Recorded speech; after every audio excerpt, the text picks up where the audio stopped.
Сегодня в резиденцию Владимира Путина в Новоогареве был приглашен режиссер фильма «12» Никита Михалков и члены съемочной группы. Во встрече также приняли участие президент Чеченской Республики Рамзан Кадыров и глава Ингушетии Мурат Зязиков. Перед началом просмотра Михалков представил тех, кто работал над картиной, и рассказал о том, почему они решили снять этот фильм. Я очень хотел, и мы очень хотели, чтобы вы посмотрели картину, потому что нам кажется, что она сегодня имеет значение больше, чем просто, так сказать, развлечение.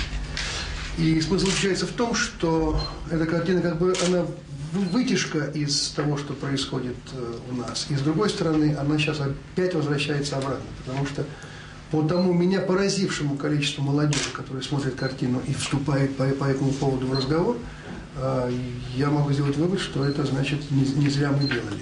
Я смотрел только анонсы, предварительную информацию.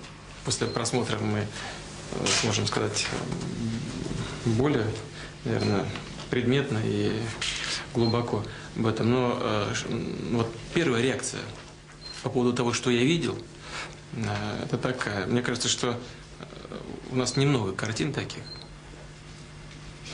Именно таких картин, которые говорят о морально-нравственных ценностях. У нас на самом деле игрового кино становится все больше и больше. Экшен мы видим на экране. А вот таких глубоких вещей очень мало.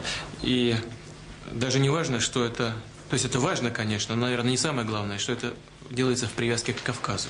Хотя для нашей жизни сегодня это имеет существенное значение. Вот сочетание актуальности происходящих событий для России и в то же время обращение вот к такому необычному, к сожалению, сегодня жанру. Вот, мне кажется, что это уже интересно. Давайте посмотрим.